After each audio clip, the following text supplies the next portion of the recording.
हमारी आखिरी क्लास 7 अक्टूबर को ही हुई थी क्या? दिन हो गए।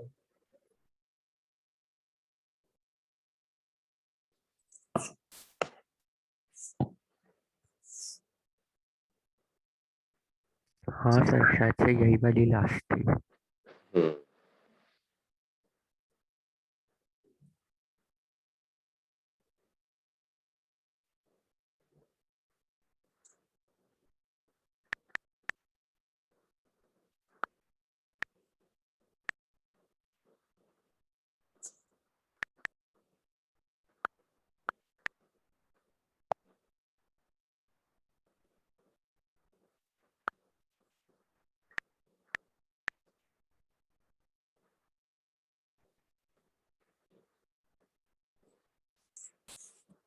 देखो बच्चों क्या है,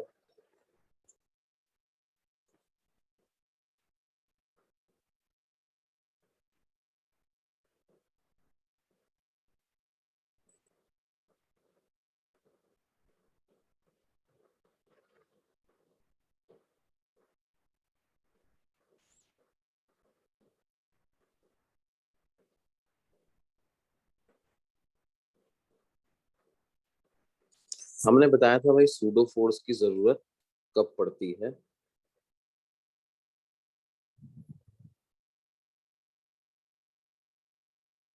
कब पड़ती है सूडो फोर्स की जरूरत? जबकि हम non non inertial frame inertial frame से देख रहे हो। से देख रहे हो, नॉन इनर्शियल फ्रेम से देख करके न्यूटन्स लॉ अप्लाई कर रहे हैं, है ना? तो हमें सूडो फोर्स की जरूरत पड़ती है।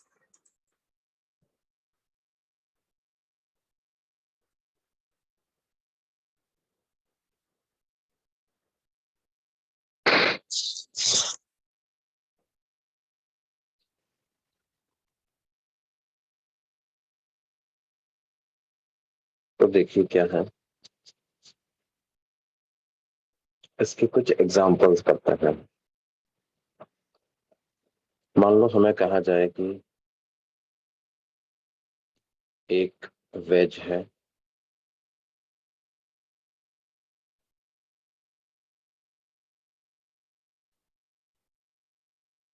और इस वेज पे एक ब्लॉक रखा हुआ है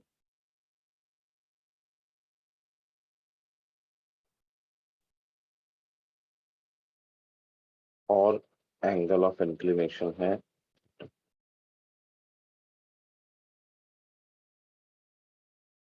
और ये वेज मूव कर रहा है with acceleration A.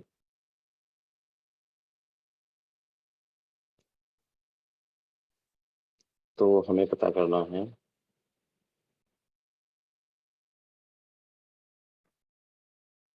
if block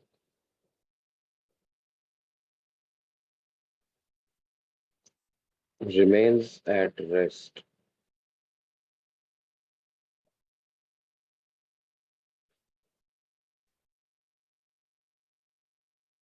with respect to the wedge,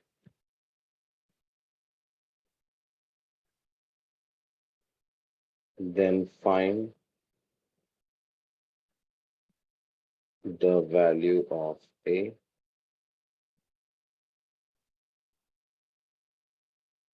and the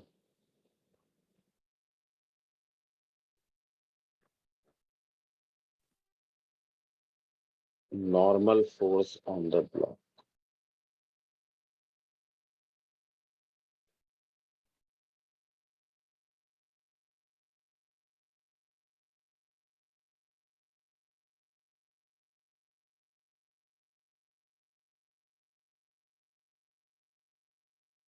तो देखो इसको कैसे करेंगे बच्चों।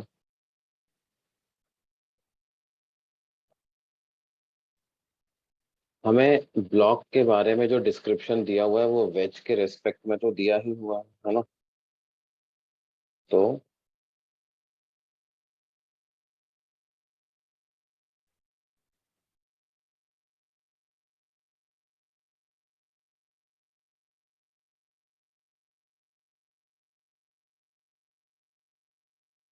हम विद रिस्पेक्ट टू वेज ही सॉल्व कर लेते हैं।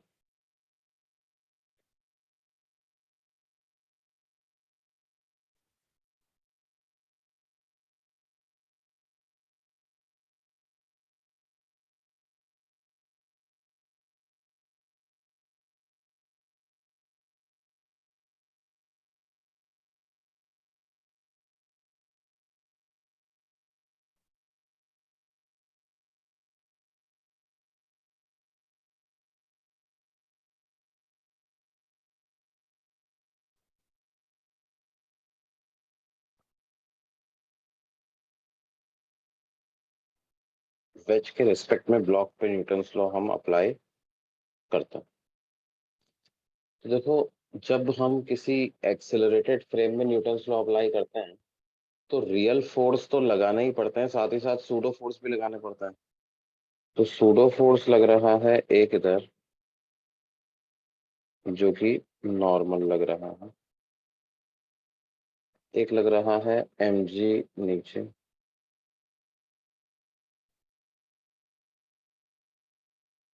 ये तो हो गए रियल फोर्सेस। और एक लगाना पड़ेगा हमें सूडो, जो भी लगेगा ऐसे। सूडो फोर्स किस डायरेक्शन में लगता है बच्चों?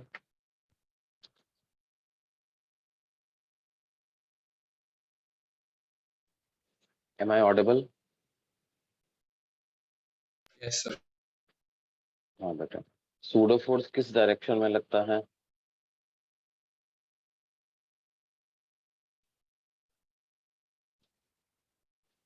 जिस एक्सेलरेटेड फ्रेम में आप इक्वेशन बना रहे हो, है ना, उसके एक्सेलरेशन के अपोजिट डायरेक्शन में। Yes sir. हाँ, तो जैसे एक्सेलरेशन है राइट में, तो सूडो फोर्स लगाएंगे लेफ्ट में। और कितना लगेगा? जिस बॉडी पे लगा रहे हो उसका mass multiplied by accelerated frame का एक्सेलरेशन।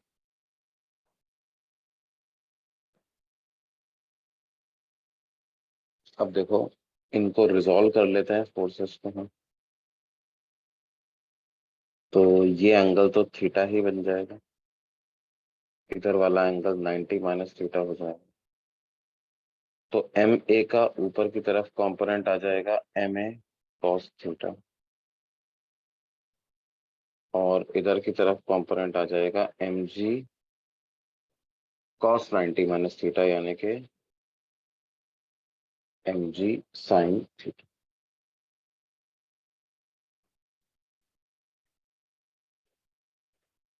उधर एम ए कॉस थीटा लगेगा, इधर एम ए साइन थीटा, और उधर एम जी साइन थीटा आएगा, इधर आ जाएगा m g cos theta.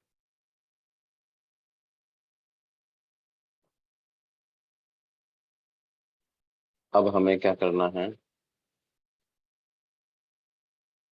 Net force को जीरो करना है। दो अलग अलग डायरेक्शन में इक्वेशन बना देंगे। एक तो perpendicular to incline,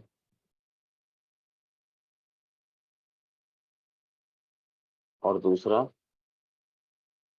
parallel to incline. जब आप पैरेलल टू इंक्लाइन इक्वेशन बनाओगे बच्चों, तब तो क्या होगा? M g sine theta minus m a cos theta is equal to zero कर सकते हैं, हाँ सर। क्योंकि अब हम वेज के रिलेटिव सॉल्व कर रहे हैं। हमें दिया हुआ है वेज के रिलेटिव ब्लॉक रेस्ट पे रहता है, तो आप फोर्सेस को बैलेंस, वेज के रिलेटिव तो फोर्सेस को बैलेंस कर ही सकते हो। तो यहाँ से एक्सेलरेशन की वैल्यू आपके पास आ जाएगी कितनी? G tan theta. Perpendicular to incline equation बनाएंगे तो N minus m g cos theta minus m a sine theta, ये बराबर आना चाहिए जीरो पे। मतलब नॉर्मल की क्या वैल्यू आ गई? mg cos theta plus ma sin theta, और a को कितना लिख दूं, g tan थीटा।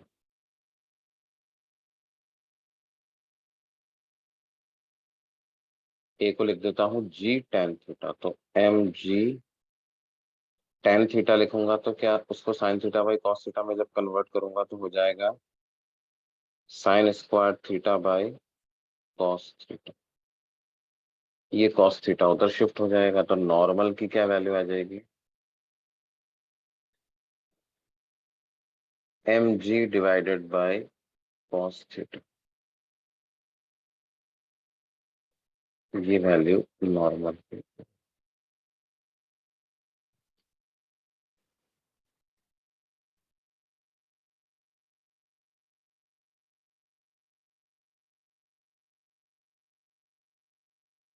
ये बात समझ में आती है बच्चों? Yes, sir. Yes sir.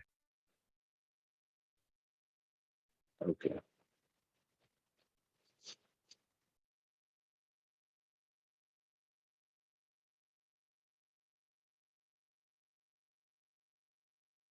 Sir एक जरा आप प्रीवियस पेज लगा सकते हो? हाँ,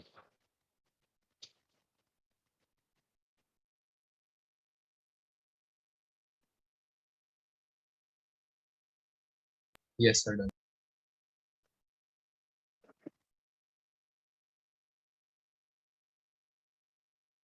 देखो और इसमें किस तरह के क्वेश्चंस बनते हैं। मान लो हमसे कहा जाए कि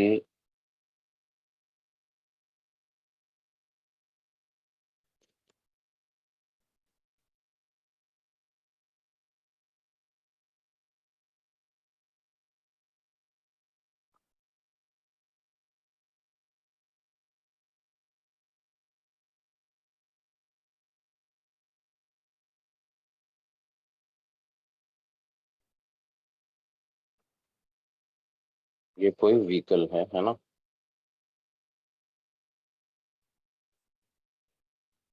और ये क्या करता है,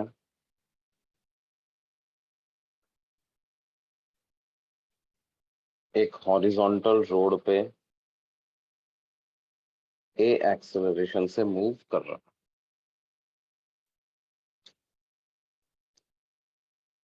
इसके अंदर एक स्प्रिंग से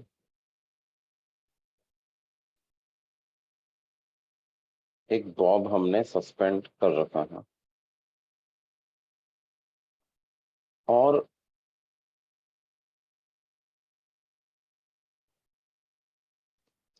इक्विलिब्रियम में जब when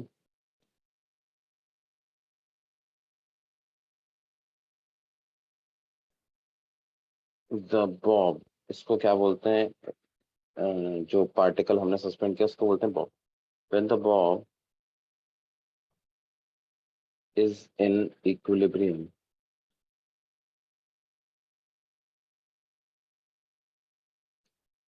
with respect to the cart, when the bob is in equilibrium with respect to the cart, find the angle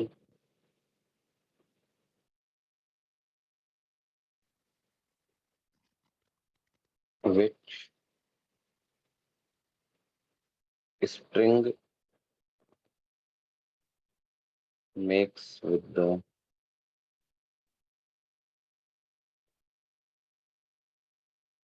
vertical line।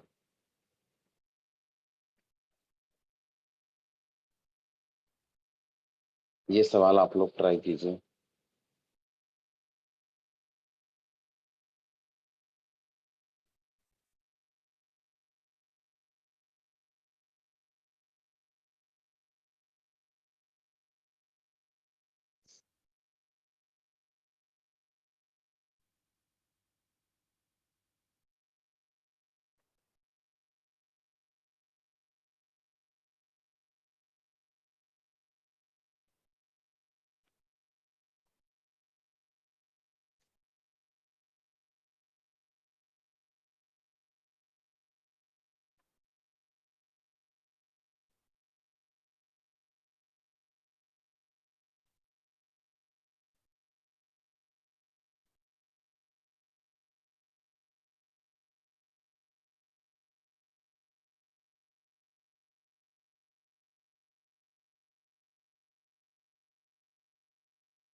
क्या आया बच्चों?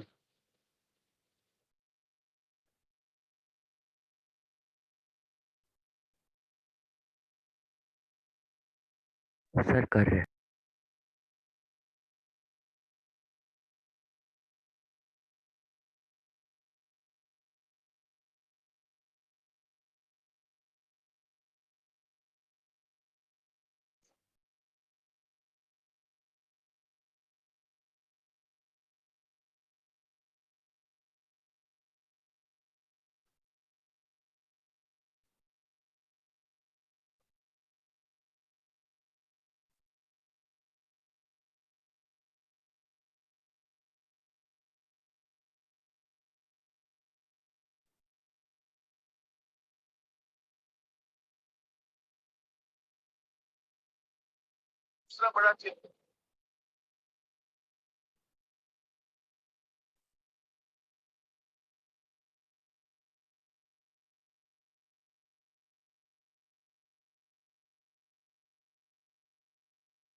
सर आप ही कर दीजिए सॉल्व।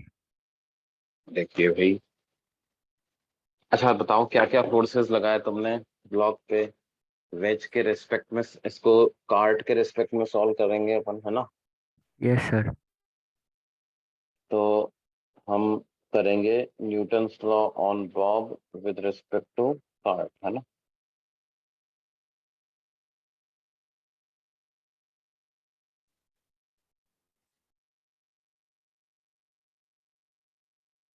तो बताइए क्या क्या फोर्सेस लगा रहे हैं? सर mg नीचे की तरफ, एम जी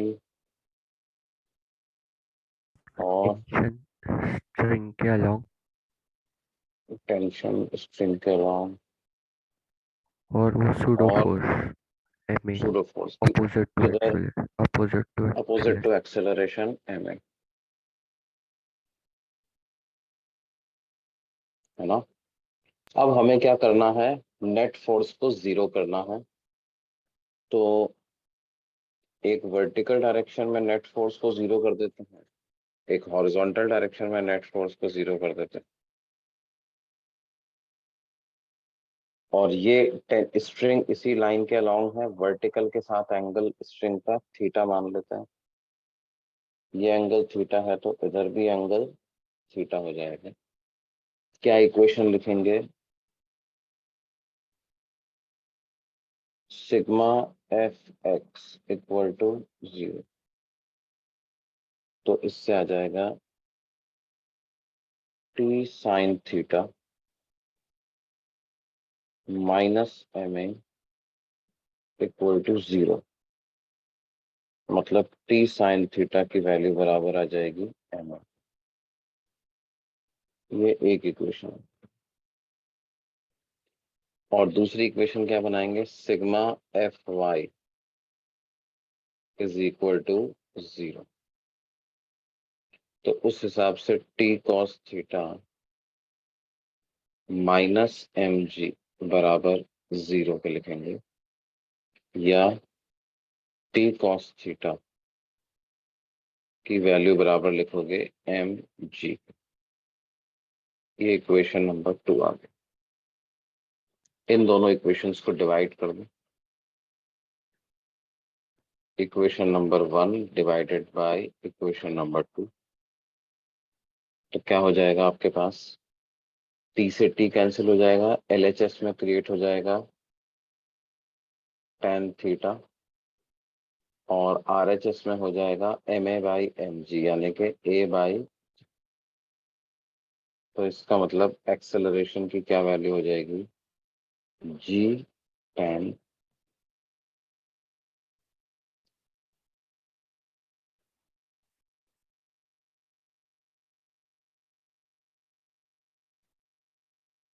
ये बात समझ में आई बच्चों? हाँ sir. Yes sir. Yes sir. देखो इसको हम एक तरीके से और भी सोच सकते थे। ये नोट कर लिया सबने? सर कर। Okay.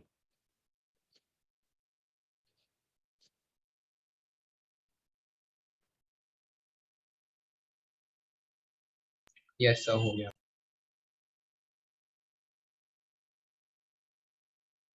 देखो एक तरीके से और से भी इसको सोच सकते हैं हम कि फ्री बॉडी डायग्राम तो जैसे बनेगा वो बनेगा ही सही।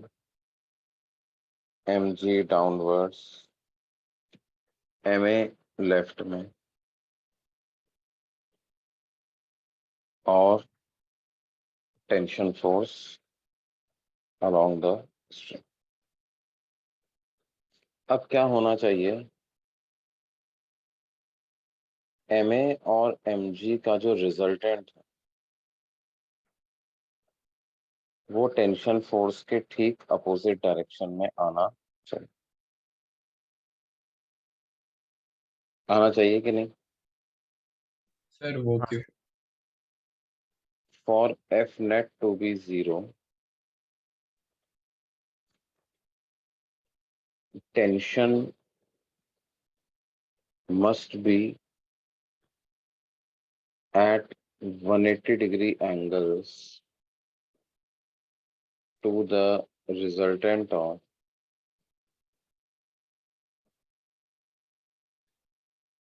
mg and m, है ना? mg और ma का रिजल्टेंट कितना हो जाएगा? सर। हाँ सर बट ऐसा भी तो हो सकता है कि एम ए और एम जी का रिजल्टेंट किसी थोड़े से डायरेक्शन में टिल्ट हो एम ए या एम जी की तरफ, फिर हम उसका थोड़ा सा कंपोनेंट लेंगे। नहीं, क्योंकि अगर फिर उसका कंपोनेंट लोगे तो उसके परपेंडिकुलर कंपोनेंट को फिर कौन बैलेंस करेगा? देखो यू हैव थ्री फोर्सेस, 1 2 3, इनका सम 0 आना चाहिए। इस फोर्स को अगर मैं F1 वेक्टर कहूँ, इसको F2 वेक्टर कहूँ, इसको F3 वेक्टर कहूँ, तो क्या इनका सम 0 आना चाहिए कि नहीं आना चाहिए? हाँ सर। सर बट वो एग्जैक्टली हेलो, उसके 180 डिग्री एंगल पर कैसे ही आएगा? नहीं नहीं बोलो ना। हाँ हाँ हाँ हाँ, आप कार से चल चलेंगे, आपको लेके चलना है तो ठीक है। Okay sir. Hmm, hello.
हाँ बच्चों, am I audible now?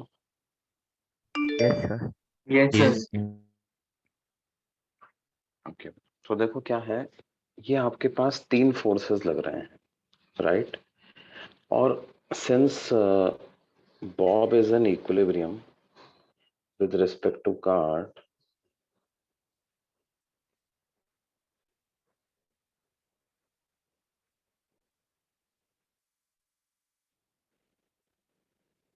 with respect to cart, उस पे लगने वाला नेट फोर्स 0 होना चाहिए ना बच्चों? Yes sir. तो अगर तीन फोर्सेस का सम जीरो हो रहा है, इसका मतलब क्या होना चाहिए? उनमें से किसी भी दो का resultant F1 vector plus F2 vector किसके बराबर आना चाहिए? माइनस ऑफ F3 वेक्टर के बराबर, है ना? यस सर, समझ गया। समझे? तो एग्जैक्टली अपोजिट ही आना चाहिए।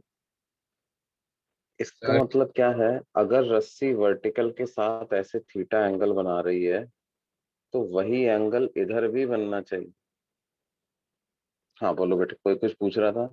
यस बोलो। सर, अगर इन केस जो उनका रिजल्टेंट है वो टी के जस्ट अपोजिट में नहीं है, तो अगर वो उसको कैंसिल आउट नहीं करता तो फिर वो रस्सी के साथ ऊपर चला जाएगा ना, बॉब। हाँ ठीक, अगर मान लो वो उधर नहीं आया, जैसे मान लो कि टी इधर हो गया और एम जी और एम ए का रिजल्टेंट जो है वो मान लो इधर आ गया कुछ, ठीक है? अब इस एम जी, जैसे तुम बोल रहे थे सर इसका कंपोनेंट लेना पड़ेगा, तो कंपोनेंट तुमने ले लिया, इधर आ गया। मान लो ये वाला कंपोनेंट इसके बराबर कर भी दिया तुमने, लेकिन जो ये वाला कंपोनेंट एक थोड़ा सा बच जाएगा, समझ रहे हो? जब हम इसके कंपोनेंट करेंगे तो हम इसको दो फोर्सेस से मिलके बना हुआ मानेंगे, एक इधर वाला फोर्स, एक इधर वाला फोर्स। टी को मान लो इस वाले फोर्स से बैलेंस कर भी दिया, तो ये तो फोर्स जो है ये तो बच जाएगा ना, अनबैलेंस फोर्स ही बच जाएगा। तो ये वाले फोर्स की वजह से क्या है, जिधर भी ये फोर्स बचेगा उस डायरेक्शन में बॉब मूव कर जाएगा। अगर नीचे की तरफ बचेगा तो नीचे मूव कर जाएगा। और अगर मान लो ऐसा हुआ कि एम जी और एम ए का रिजल्टेंट इधर आ गया, तो उसका एक कंपोनेंट इधर आ जाएगा, एक कंपोनेंट ऐसे आ जाएगा। तो यदि इस डायरेक्शन में फोर्स बच जाएगा तो ये ऊपर मूव कर जाएगा।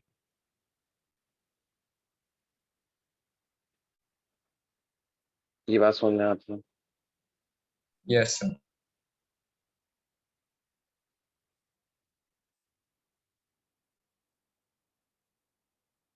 तो अब now we come back to our question कि देखो क्या है, रस्सी वर्टिकल के साथ मान लो थीटा एंगल बना रही है। हम जानते हैं कि ये पूरी लाइन कोलिनियर हो जानी चाहिए। ये पूरी लाइन कैसी हो जानी चाहिए बेटे? कोलिनियर, है ना? यस तो सर। इसका मतलब ये एंगल थीटा है, तो इधर भी एंगल जो बनना चाहिए वो यही वाला एंगल यहाँ भी बनना चाहिए, ठीक है? अब इस ट्राइंगल में आप देखो, ये वाली जो साइड है ये mg फोर्स को रिप्रेजेंट कर रही है, और ये वाली साइड जो है वो ma सूडो फोर्स की लेंथ के बराबर है।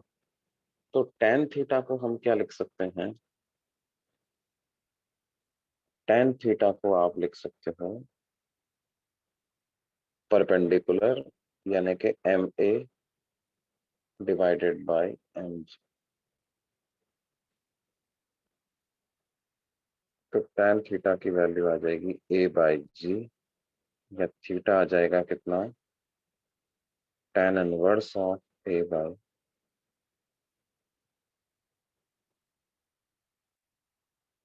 ये बात समझ में आती है? Yes sir. Yes sir.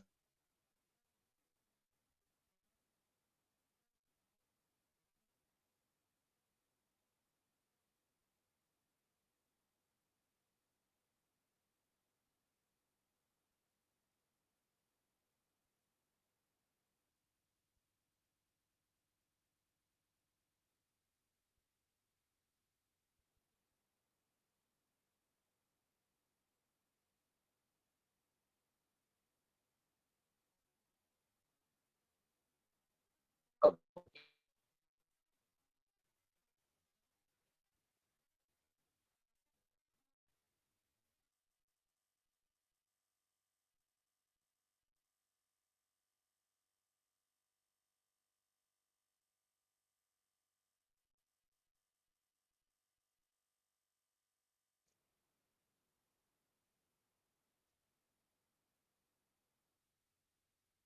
देखो, जैसे एक और सवाल करता है।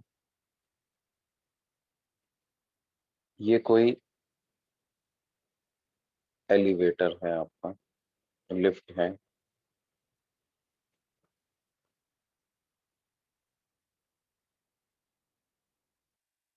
उस लिफ्ट के अंदर एक इंक्लाइन प्लेन रखा है और वो इंक्लाइन प्लेन एंगल बनाता है थीटा। और इंक्लाइन प्लेन जो है वो स्मूथ है,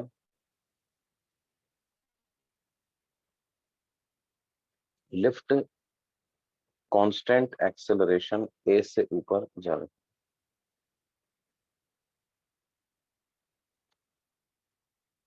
एक ब्लॉक को हमने इंक्लाइन प्लेन पे रख करके release,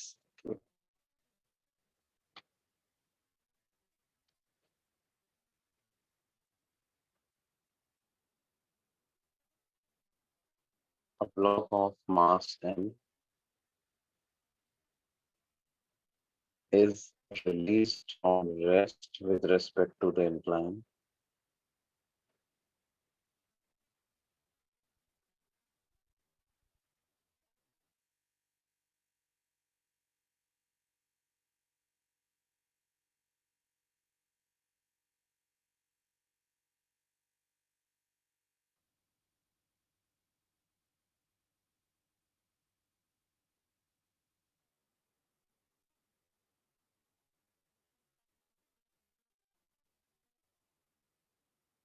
Find the time in which block slides down the incline.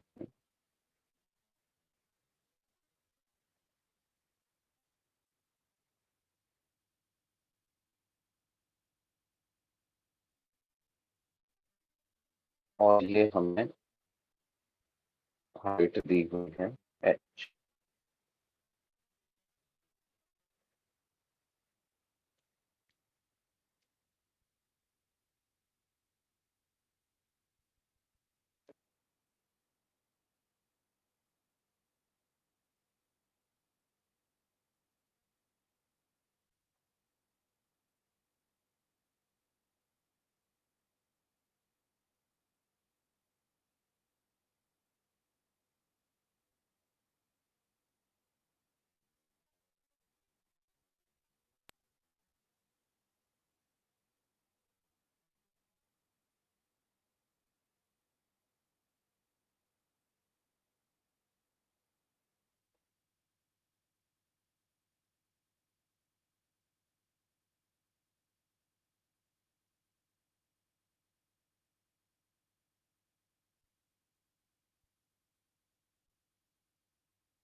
तो कैसे करेंगे बच्चों इसको? देखो, हम ब्लॉक का फ्री बॉडी डायग्राम बनाते हैं with respect to the veg.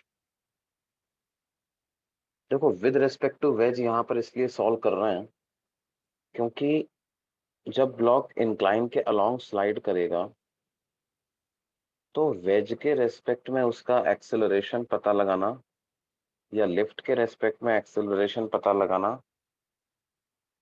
बड़ा आसान रहेगा। मतलब सर सॉरी, डिस्प्लेसमेंट पता लगाना सर आसान रहेगा कि नहीं? हाँ बोलो बेटा। सर आपने अभी क्या कहा, एक बार रिपीट कीजिए ना। हाँ, मैं ये बता रहा हूँ कि हम इस लिफ्ट के रेस्पेक्ट में क्यों सॉल्व करना चाहते हैं। इसलिए सॉल्व करना चाहते हैं क्योंकि लिफ्ट के रेस्पेक्ट में ब्लॉक का मोशन बड़ा आसान है, वो सिर्फ ऐसे स्लाइड कर रहा है। क्यों बच्चों, यही तो Yes, बात है। तो ये जो इंक्लाइन की लेंथ है वही ब्लॉक का डिस्प्लेसमेंट है, यही ब्लॉक का डिस्प्लेसमेंट है with respect to lift.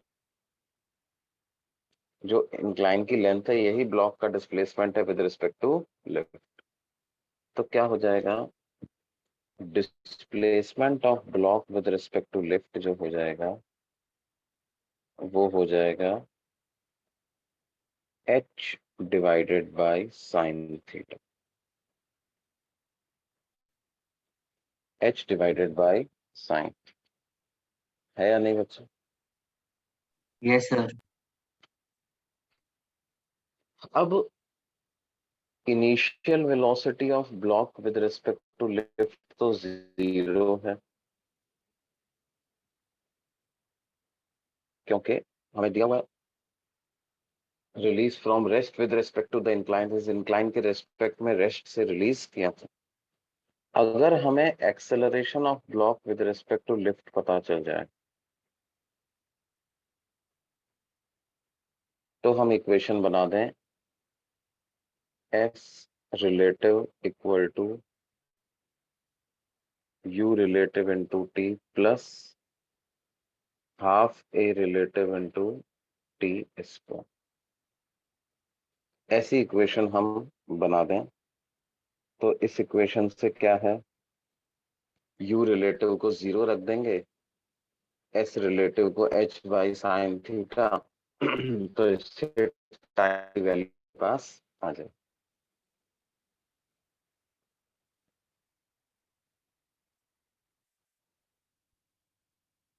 Sir sir sir हमें ये पता है कि ब्लॉक तो रेस्ट पर ही रहेगा, तो सर हम उसकी फाइनल वेलोसिटी को 0 मानकर v is equal to u plus a t वाला फॉर्मूला लगा सकते हैं।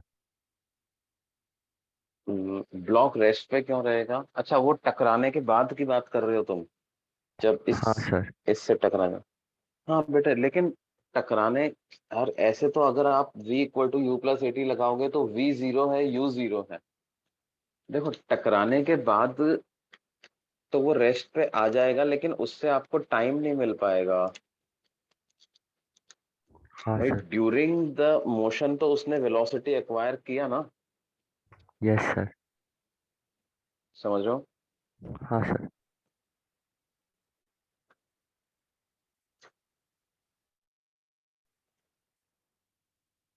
और वो जो टकरा के रेस्ट पे आया वो तो जस्ट एक मोमेंट पे उसका दीवार के साथ कोलिजन हुआ और वो रेस्ट पे आ गया। इसका इस दौरान जो एक्सेलरेशन रहा है उससे कोई रिलेशन थोड़ी है उसका रेस्ट पे आने से। यस सर, समझा। तो हमें इक्वेशन ये वाली लिखनी पड़ेगी, u रिलेटिव 0, तो इसको लिख देंगे half a relative into t square. तो t की क्या वैल्यू आ जाएगी, under root of 2h divided by a relative into sign.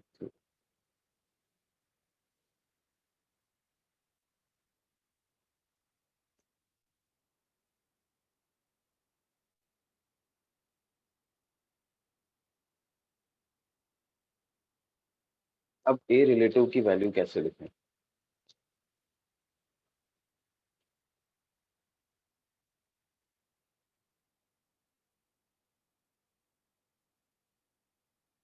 Relative acceleration पता करने के लिए फ्री बॉडी डायग्राम बनाएंगे, साथ में सूडो फोर्स को भी इंक्लूड कर देंगे, है ना? तो yes, sir. ब्लॉक का फ्री बॉडी डायग्राम बनाए, ये रहा ब्लॉक, mg और नॉर्मल तो रियल फोर्स हो गए। रियल फोर्स तो यही दो लग रहे हैं ना बच्चों? Yes sir. एक सूडो फोर्स लगाना पड़ेगा, तो सूडो फोर्स किधर लगेगा? नीचे नीचे की तरफ है में। नीचे की तरफ लगेगा MA।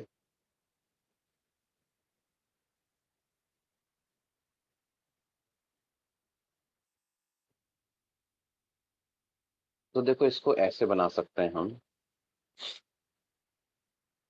ये इंक्लाइन प्लेन है, ये ब्लॉक है, यहाँ पे नॉर्मल लग रहा है, और नीचे की तरफ जो टोटल फोर्स है उसको M×G+A ऐसा लिख सकते हैं। Yes sir. और ये एंगल है थीटा, तो इधर एंगल हो जाएगा कितना? 90 - 90 माइनस, है ना? और इस लाइन को आगे एक्सटेंड करेंगे तो ये एंगल फिर से हो जाएगा। तो इधर जो MG+A का कंपोनेंट आ जाएगा वो हो जाएगा MG+A cos थीटा, और इधर जो आ जाएगा वो आ जाएगा कितना? MG+A sin theta.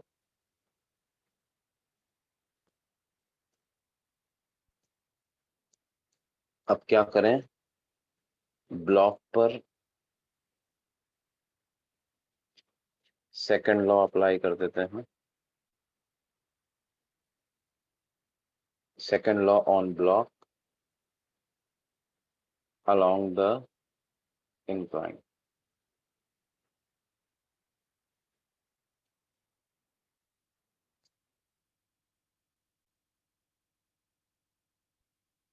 and with respect to the wedge।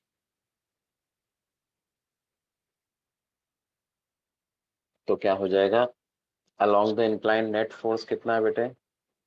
MG+A sin theta। this is net force along the incline। इसको बराबर लिखूंगा मास इनटू रिलेटिव एक्सेलरेशन के, तो ये मास से मास कैंसिल हो जाएगा। इसका मतलब रिलेटिव एक्सेलरेशन की वैल्यू आ जाएगी G+A sin थीटा। सर वो आपने RHS में MA रिलेटिव क्यों लिखा? क्योंकि भाई देखो, आपने सूडो फोर्स इंक्लूड किया है ना आपके फोर्सेस में। Yes sir. रिजल्टेंट फोर्स लिखते समय LHS में क्योंकि मैंने सूडो फोर्स इंक्लूड किया है, तो RHS में जो एक्सेलरेशन आएगा वो रिलेटिव एक्सेलरेशन ही तो आएगा। ग्राउंड के रेस्पेक्ट में अगर एक्सेलरेशन निकालना होता आपको तो सूडो फोर्स लेने की जरूरत ही नहीं थी। ग्राउंड का फ्रेम तो इनर्शियल फ्रेम यस है ना? Yes sir. तो F=ma वाली इक्वेशन में when you do not include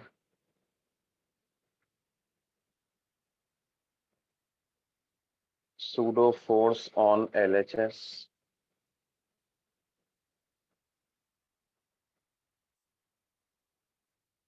the A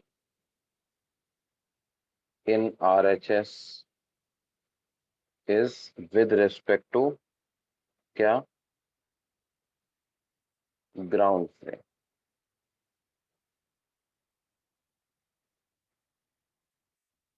and when pseudo forces are included,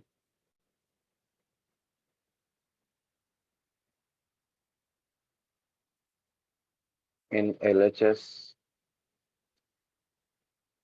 the A in RHS is what? With respect to the accelerated frame, जिसके corresponding pseudo force आपने include किया। ये बात समझ में आती है? Yes sir. सर जो इसमें A रिलेटिव होगा उसका डायरेक्शन क्या होगा? ए रिलेटिव का डायरेक्शन तो it can only be along the incline.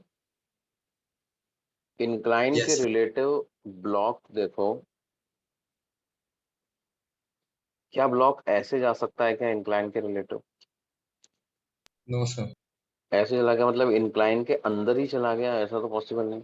ऐसे भी नहीं जा सकता है, मतलब इंक्लाइन से कांटेक्ट ही छूट गया। तो इंक्लाइन के रिलेटिव तो it can only move along the incline, right?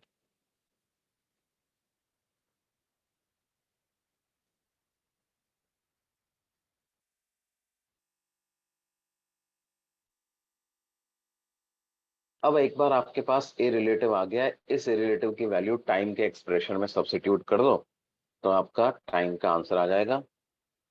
Time का एक्सप्रेशन हमने लिखा था under root of 2h upon a relative sine theta. तो ये हो जाएगा 2h अपॉन ए रिलेटिव को लिखेंगे g प्लस ए साइन थीटा, तो ये हो जाएगा g प्लस ए साइन स्क्वायर। ये टाइम की इतनी वैल्यू आ जाएगी।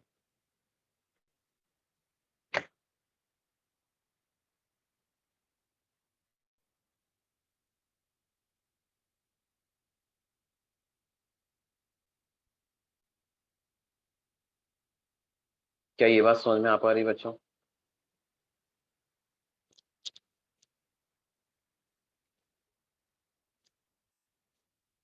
हाँ सर।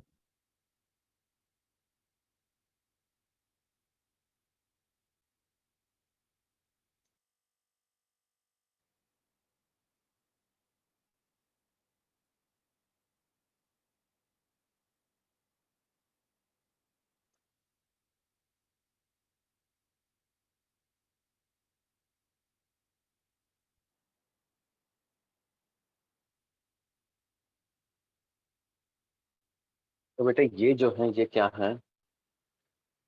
सूडो फोर्सेस की बात है। अब हमें आज अगला चैप्टर चालू करेंगे, कौन सा? Friction.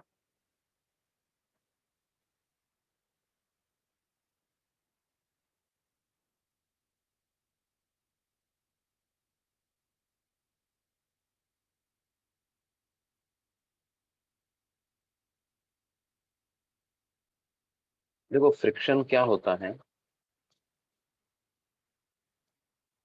Day to day life में when a person starts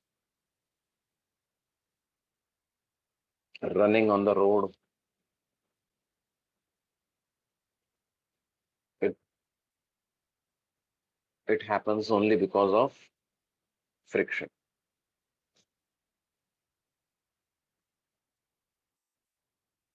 A car accelerates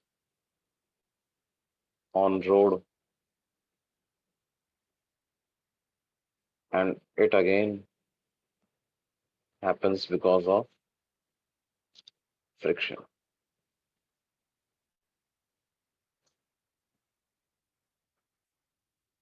एक आदमी किसी रस्सी पे क्लाइम कर पाता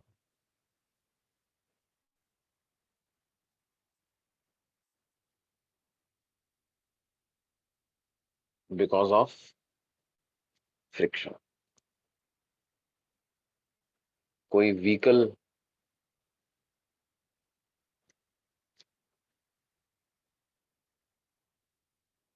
एक कोई साइकिल चलाने वाला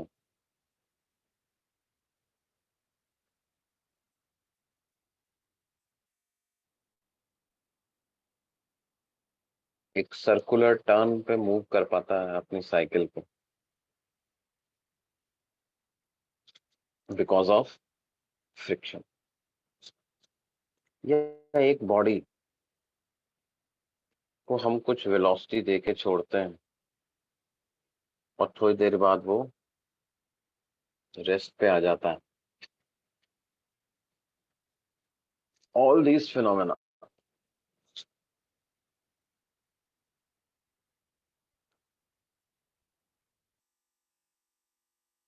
behind all the real life phenomena described above.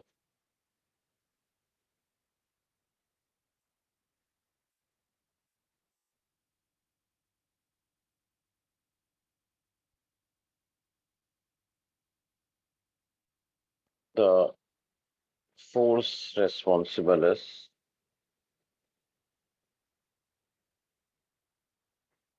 force of friction.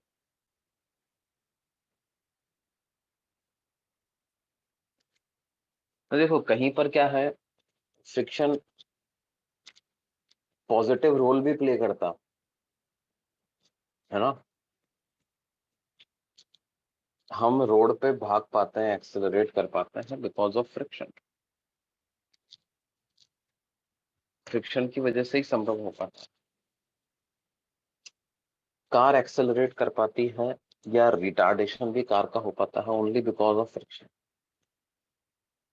Circular turn पे फ्रिक्शन की जरूरत पड़ती है। हाँ, ये बात है कि कई जगह पर फ्रिक्शन जो है वो नेगेटिव रोल भी प्ले करता है,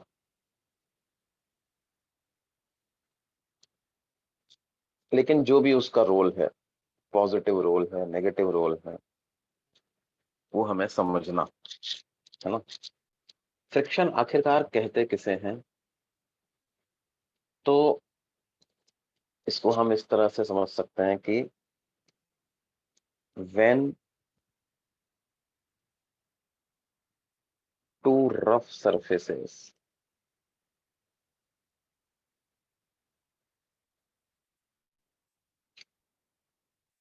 in contact with each other,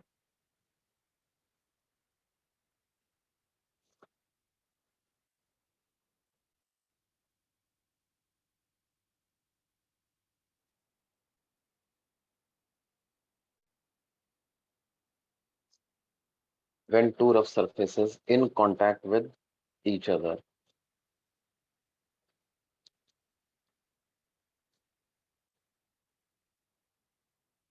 are slipping on each other,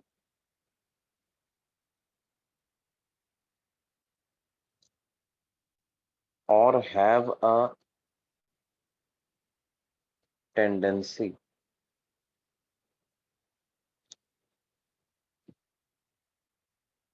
of sliding on each other,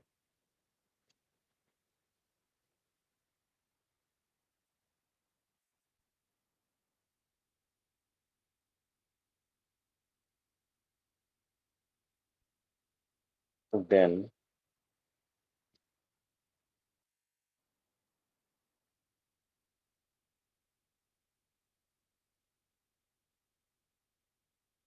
the surfaces in contact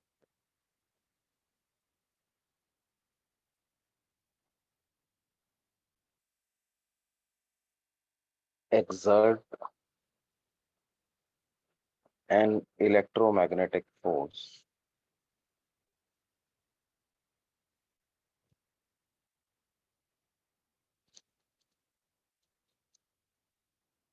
in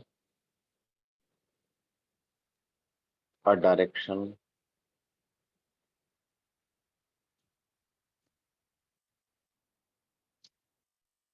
parallel to the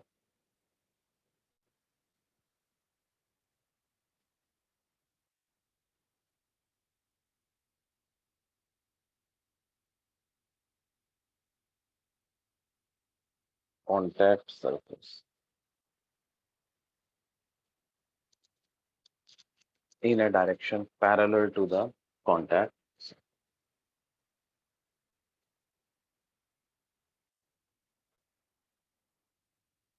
This force is called as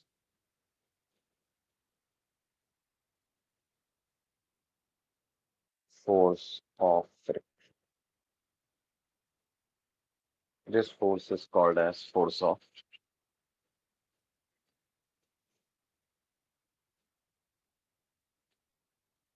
देखो इसमें दो बातें describe की गई हैं, या तो कांटेक्ट सरफेस के बीच में स्लिपिंग ऑलरेडी हो रही हो, मतलब कैसे, ये ग्राउंड सरफेस है,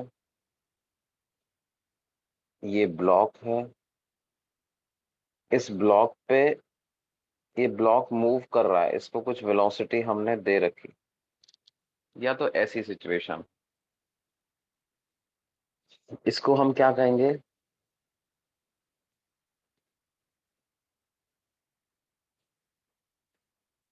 there is slipping between block and ground. Block and ground.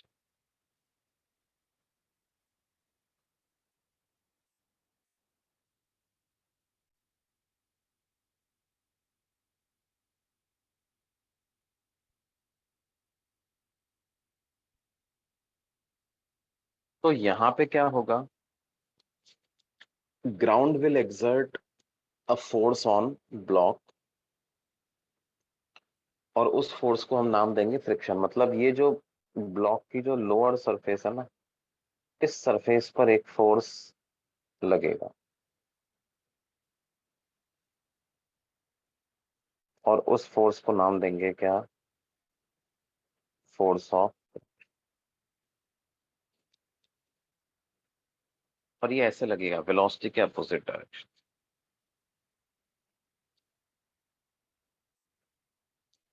और जाहिर सी बात है कि क्योंकि न्यूटन्स थर्ड लॉ तो फॉलो हो गई, तो ग्राउंड सरफेस पर ये फोर्स आगे लगेगा।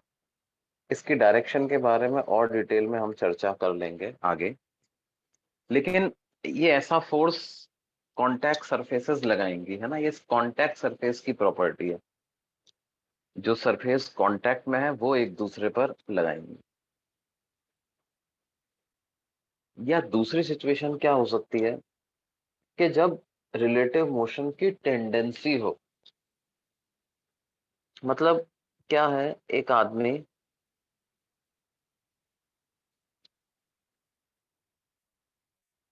ऐसे जमीन पे चल रहा, तो जब वो जमीन पे चलता है बच्चों, अपन जब जमीन पे चलते हैं तो अपनी प्रोसेस क्या होती है, अपना एक पैर रहा हवा में, एक पैर रहा जमीन पे, ये फ्रंट फुट है, ये बैक फुट है। तो ये जो फ्रंट फुट है, इस फ्रंट फुट से हम क्या करते हैं, कैसे चलते हैं, जब जमीन को पीछे की तरफ पुश करने की कोशिश करते हैं, है ना। Yes sir. अब जमीन को पीछे की तरफ पुश करते हैं, तो बेसिकली हम क्या कर रहे हैं, हमारे पैर को जमीन पे पीछे स्लाइड करवाना चाहते हैं, हमारे मस्कुलर फोर्सेस की मदद से पैर को जमीन पे पीछे स्लाइड करवाना चाहता है, राइट। तो ये ग्राउंड सरफेस क्या करता है, ग्राउंड सरफेस कहता है कि अरे भाई स्लाइडिंग ना हो तो अच्छा, तो वो स्लाइडिंग को रोकने के लिए ये जो पैर है ना, जो कि कांटेक्ट में है ग्राउंड सरफेस के, उस पैर पर मस्कुलर फोर्सेस पीछे लग करके उसको पीछे चलाना चाह रहे हैं। तो ग्राउंड सरफेस क्या करता है, उस पैर पर आगे फ्रिक्शन लगा देता है,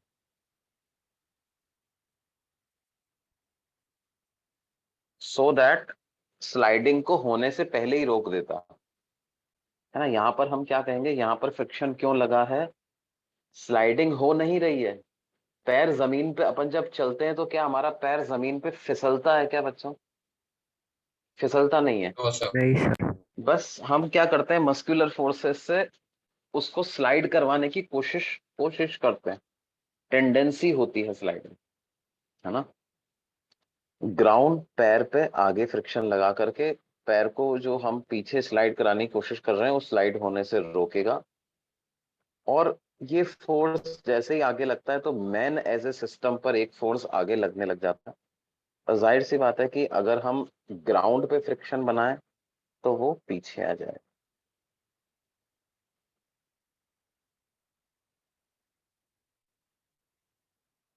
ये बात समझ में आती है। सर मतलब फ्रिक्शन फोर्स दोनों सरफेसेस पे लगेगा। दोनों पे लगेगा, जो ओके सर। कांटेक्ट सरफेसेस हैं। देखो ये तो न्यूटन्स थर्ड लॉ है ना, न्यूटन्स थर्ड लॉ कहता है दो दो पार्टिकल हैं, एक ए है एक बी है, ए ने बी पे अगर कोई फोर्स लगाया है तो डेफिनेटली बी भी ए पर उतना ही मैग्नीट्यूड का फोर्स अपोजिट डायरेक्शन में लगाएगा। ये वाले फ्रिक्शन को अगर एफ डैश कहूं तो ग्राउंड पे लगने वाला फ्रिक्शन भी एफ डैश का रहेगा। ब्लॉक पे लगने वाले फ्रिक्शन को एफ बोल रहे हो तो ग्राउंड पे लगने वाला फ्रिक्शन भी एफ होगा। ये क्या है? This is friction on block.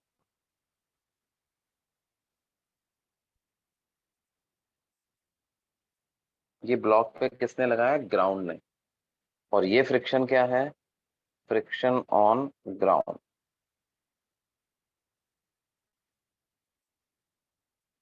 ये ग्राउंड पे किसने लगाया? ब्लॉक ने। उसी तरह से यहाँ पर एफ डैश क्या है? This is friction on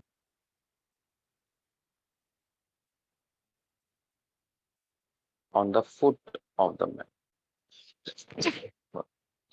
foot of the man. और ये क्या है? Friction on the ground.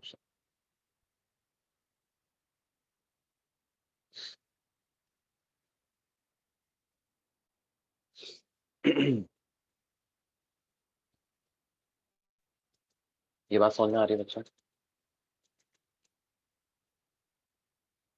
Yes sir. अच्छा, अब ये जो ग्राउंड सरफेस है वो ब्लॉक पे एक और फोर्स लगा रही थी ना? नॉर्मल। नॉर्मल। अगर हम ब्लॉक पे लगने वाले जो ग्राउंड सरफेस ने फोर्स लगाए वो देखें तो एक तो लगाया है फ्रिक्शन, एक लगाया है नॉर्मल। ये दोनों ही ग्राउंड सरफेस ने लगाए। फ्रिक्शन और नॉर्मल का जो रिजल्टेंट होता है उसको हम बोल देते हैं रिजल्टेंट कांटेक्ट फोर्स। आर को क्या बोल देते हैं?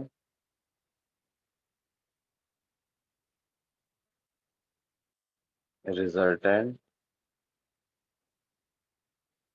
कांटेक्ट। आर को आप under root of F square plus N square भी लिख सकते हैं। ये एक तरीके से क्या है? टोटल फोर्स एक्सर्टेड बाय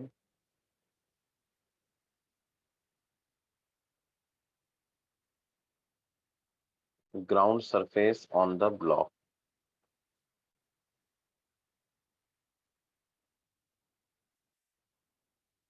ठीक है बच्चों? This is total force exerted by ground surface on the block. इसको this is called as resultant contact force.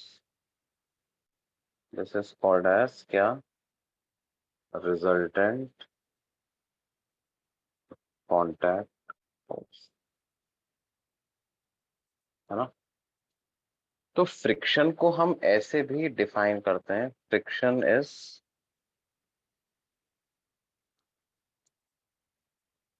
component of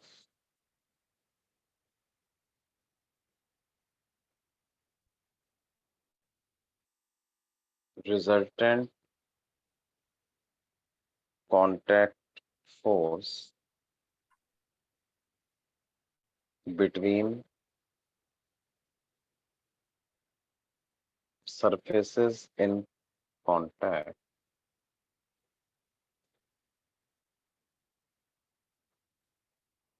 in the direction of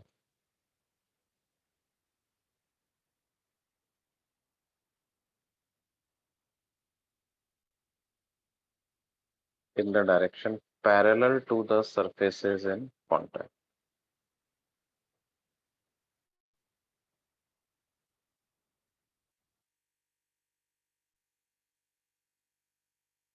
In the direction parallel to the surfaces in contact.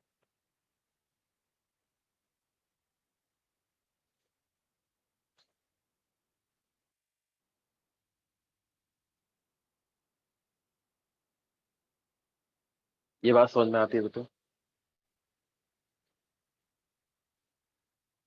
Resultant contact force का वो component जो कि contact surface के parallel लग रहा है ना। हम ये मान सकते हैं कि ग्राउंड सरफेस ने टोटल फोर्स तो